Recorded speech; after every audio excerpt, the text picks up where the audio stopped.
Mustang is a small suburb of Oklahoma City, Oklahoma. This city, with a population of just over 20,000 people, was a quiet and peaceful place where everyone knew each other well.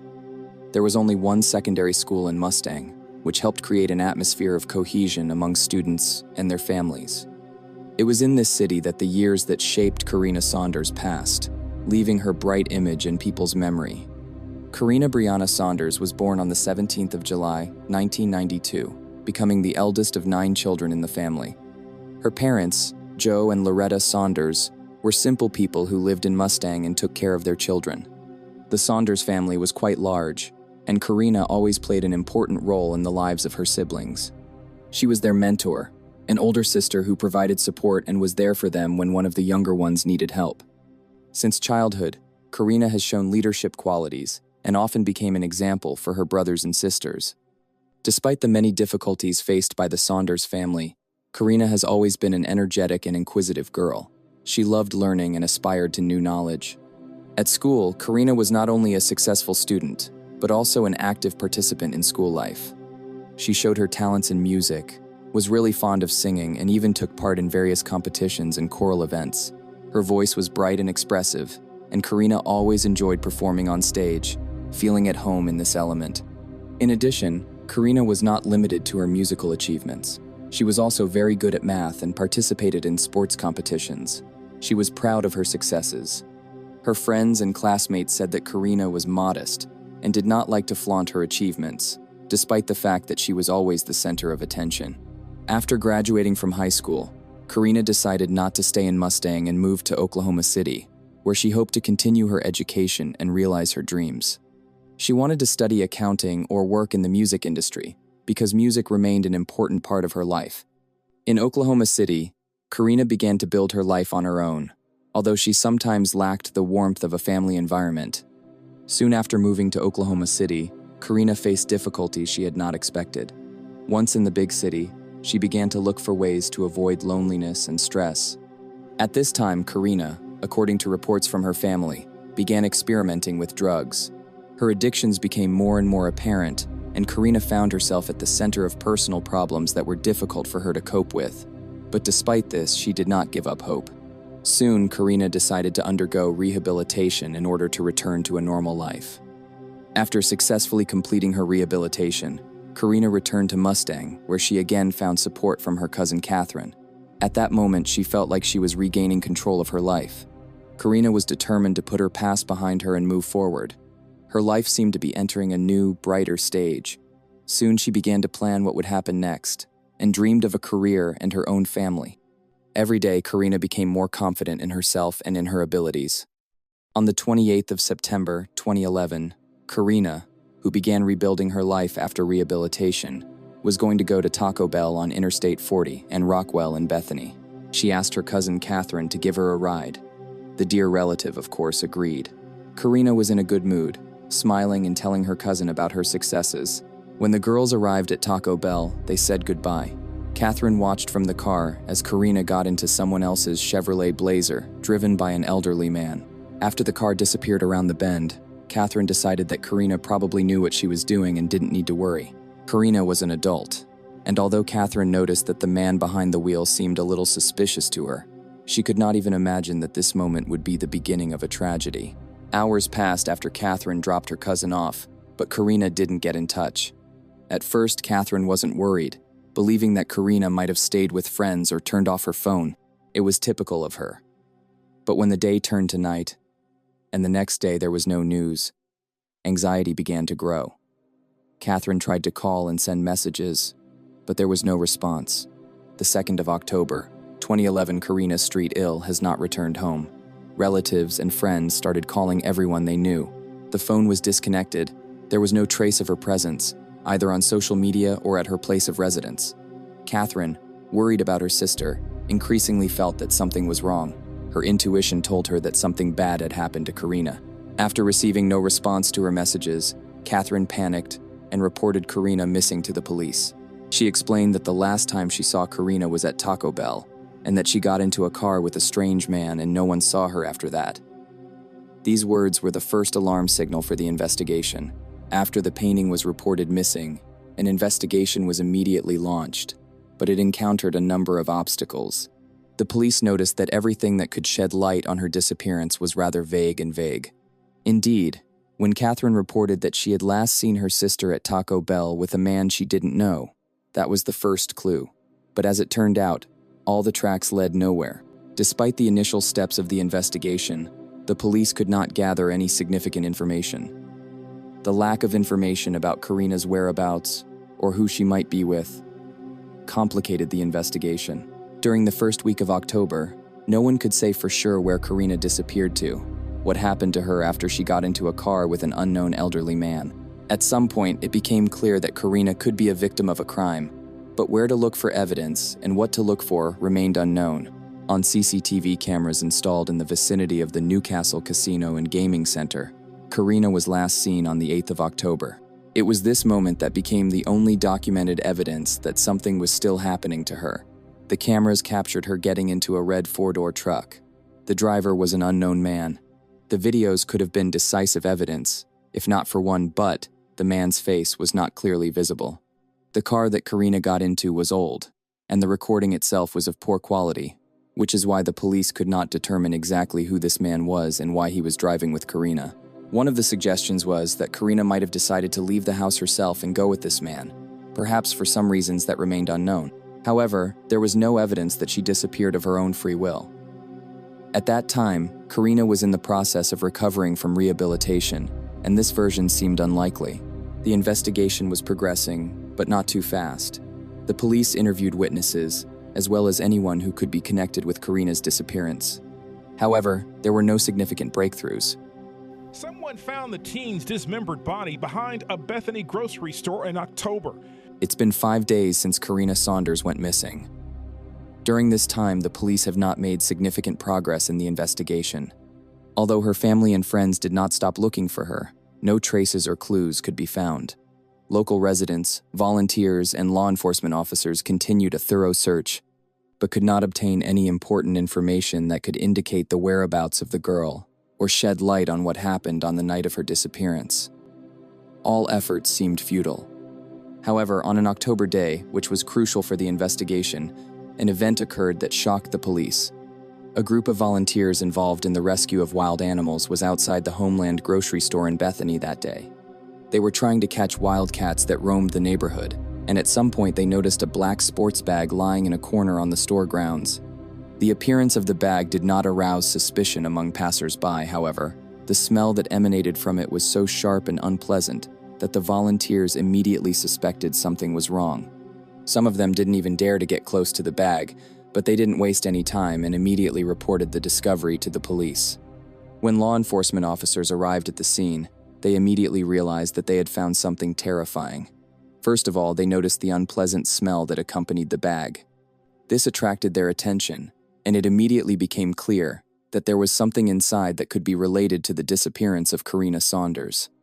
An expert assessment soon confirmed the worst fears. Inside the bag were dismembered human remains. According to the investigators, it was immediately clear that these remains belonged to a young woman. Judging by the condition of the body parts, they were carefully wrapped in plastic bags, indicating attempts to conceal evidence. The rest of the details soon became even more shocking.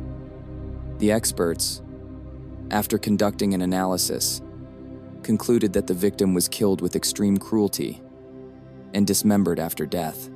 The remains were carefully sorted into bags and placed in a gym bag, which allowed the perpetrator to maintain the appearance of cleaning the crime scene. It was far from random violence. The dismemberment was a deliberate act that made the crime even more grim. Soon, the police began using all available means to identify the victim. Despite the horrific circumstances, the experts understood that the importance of timely identification of the body was a top priority, as it could help in further investigations and establish the motives of the crime. After several days of research, experts confirmed that the remains belonged to Karina Saunders. It was a terrible discovery for the investigators and Karina's family. A girl who optimistically began to struggle with addiction a few months ago and began to rebuild her life has become a victim of one of the most brutal crimes. Karina could no longer continue her journey without waiting for her dreams of the future to come true. All that's left of her is horrific evidence of a crime that shocked even experienced detectives. For her family, especially for her cousin Catherine, who was the last person to see Karina alive, the news of her death was an unbearable loss. They had recently laughed and spent time together in Catherine's apartment, and now she was forced to deal with the fact that she would never see her beloved sister again. The investigation continued as part of the search for who could be responsible for Karina's death. Investigators began to carefully study possible suspects. Among other things, they drew attention to the men with whom Karina could have been involved in the last days before her disappearance. However, none of them led to any concrete results until new information surfaced. In 2012, the situation began to change when a witness who introduced himself as Tia came to the investigation. She stated that she witnessed Karina Saunders being tortured and killed, and that she had seen a video of the process.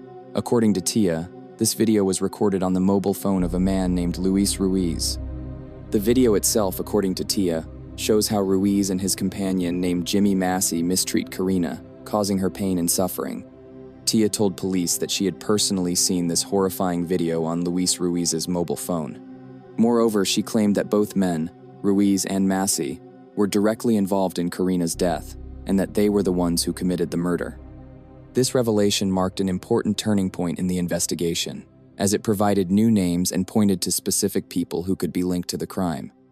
An additional statement was received from another witness, a woman named Michelle, who also stated that she had seen this terrible video. However, her story was even more shocking. According to her, she was abducted by Ruiz and Massey and forced to watch a video recording of Karina's torture and murder. Michelle claimed that she could not refuse to watch this video, and that both men forced her to watch the terrible events taking place with Karina. The investigators immediately focused their attention on Luis Ruiz and Jimmy Massey. Although they could not immediately confirm all the details of the witnesses' accounts, the information they provided significantly influenced the course of the investigation. Nevertheless, one of the biggest questions remained unanswered: where to find the video itself, which became the key to solving this crime. Despite the efforts of the police, all attempts to find recordings on Ruiz and Massey's mobile devices did not yield concrete results. It seems that these men, being criminals, were willing to hide the traces of their crimes, and they carefully destroyed or hid all evidence that could indicate their involvement in Karina's murder. However, the importance of Tia and Michelle's testimony was undeniable. Despite the lack of video, the police continued to monitor the suspects and conduct additional investigations.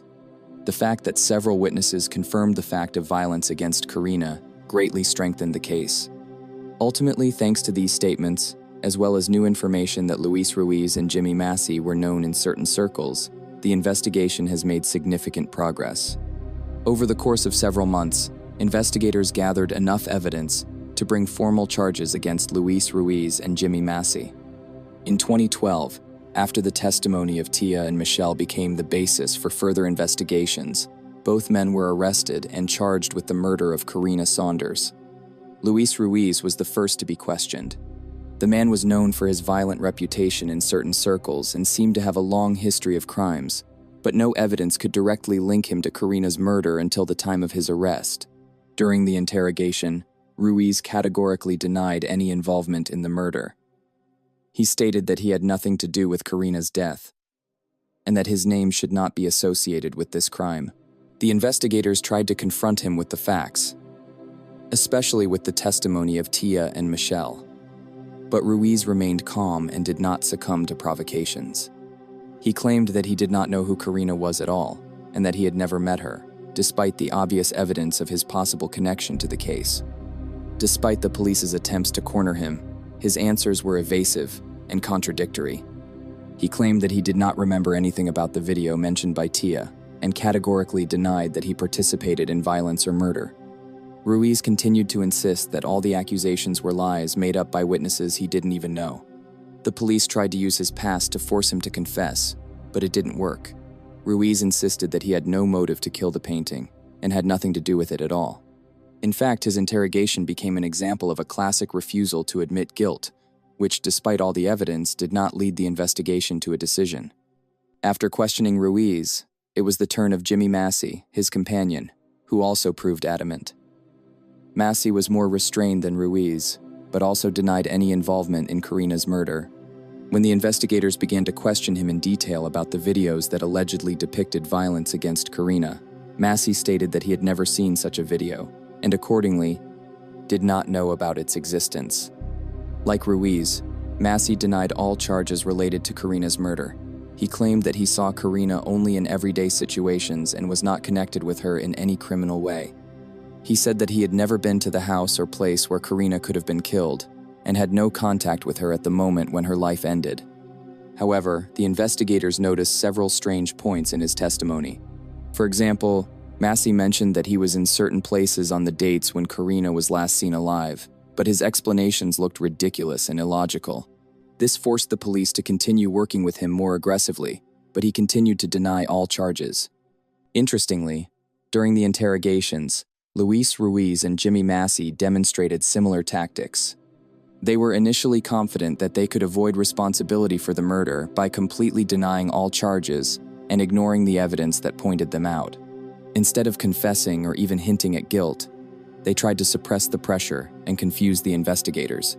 This led to the fact that the investigation dragged on for several months, and during the interrogation process, there were several moments when the police doubted that they would be able to get a confession. At the same time, there was a feeling on the part of witnesses such as Tia and Michelle that they not only claimed to have seen the video, but also knew who was behind it all. But the real problem was that the evidence remained too vague, and the witnesses themselves could not pinpoint exactly where the video was recorded or who else might have been involved. Unsuccessful interrogations, lack of direct evidence, and destroyed video recordings led to the fact that, despite the obvious evidence related to the murder, the prosecution process itself was delayed. The police could not accurately prove the guilt of Luis Ruiz and Jimmy Massey, despite their strange and suspicious statements. The silence of both suspects became their interrogation strategy, which gave the police only a limited amount of information.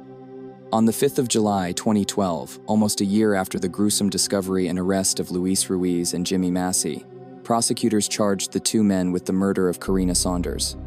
This was an important event in the investigation, which gave hope to the family and friends of the deceased, as well as the police, who, despite initial unsuccessful attempts to interrogate and collect evidence, were still moving in the direction of possible suspects. However, as is often the case in such cases, confidence in the final victory was premature. The prosecutor's office soon faced a huge problem. The investigation failed to gather enough evidence to support the charges. No matter how the police and prosecutors tried to convince the public and the relatives of the deceased of the guilt of Ruiz and Massey, the existing evidence turned out to be too vague and inconclusive. In February 2013, the investigation was transferred to OSBI. This was done in order to avoid possible mistakes during the investigation by local law enforcement agencies, as the situation became more and more confusing. However, despite the efforts, a few months later, the prosecutor's office was forced to dismiss the charges against Luis Ruiz and Jimmy Massey. The reason was numerous problems with the evidence. The initial statements of witnesses who claimed to have seen videos of Karina's torture and murder have not been confirmed, nor have video files been found that could be used as physical evidence. In addition, none of the testimony gave an unambiguous answer to the question of the motives of the crime and what exactly happened in the last moments of Karina's life. But the charges against two men arrested in her death were dismissed in 2013. The charges were dropped without prejudice, which meant that in the future, the prosecutor's office could still refile them if new evidence emerged. But at that time, the case was at an impasse. The denial of the charges came as a shock to Karina's family and friends, but they did not give up hope that someday the truth would come out and that the murderers would be punished for their deeds. Karina's family continued to fight for justice and tried to draw attention to the case through the media. The public, in turn, was also shocked by this turn of events. Many local residents who followed the investigation expressed their dissatisfaction and bewilderment that the case has stalled and no new decisions have been made. There has been a lot of discussion on social media about how effectively law enforcement agencies are working, and it has been suggested that far from everything is clear in the case of Karina's murder. The dropping of charges against Ruiz and Massey did not mean that the investigation was completed. The prosecutor's office has left open the possibility of bringing charges in the future if new evidence becomes available. This gave some hope that someday the truth would be established and the perpetrators would be punished. Karina Saunders' family did not stop fighting for the truth, and public pressure continued to grow. Journalists and human rights activists began conducting their own investigations, trying to find out what possible facts had been overlooked. Perhaps new witnesses or new evidence could shed light on everything that happened on that terrible night. At that time, the case remained open, but the investigation process was slowly progressing, despite the difficulties. After all, time could play a role, and the truth could come out, even if it had been hidden from view for so long. The cancellation of the charges of Karina Saunders' murder was a painful blow to all those who hoped for justice. However, the investigation did not stop working, and everyone hoped that a new turn of events in the future would bring new evidence and, perhaps, an answer to the main question: who killed Karina Saunders? In 2018, an anonymous donor announced a $50,000 reward for identifying Karina's killer. The reward also assumed that the video recording of Karina's murder would be provided to investigators within a month. If the deadline is not met, the reward will be reduced to $30,000 for identifying Karina's killer. Despite such a lucrative reward, no one reported either the video or the identity of Karina's killer. The $30,000 reward remains in effect to this day.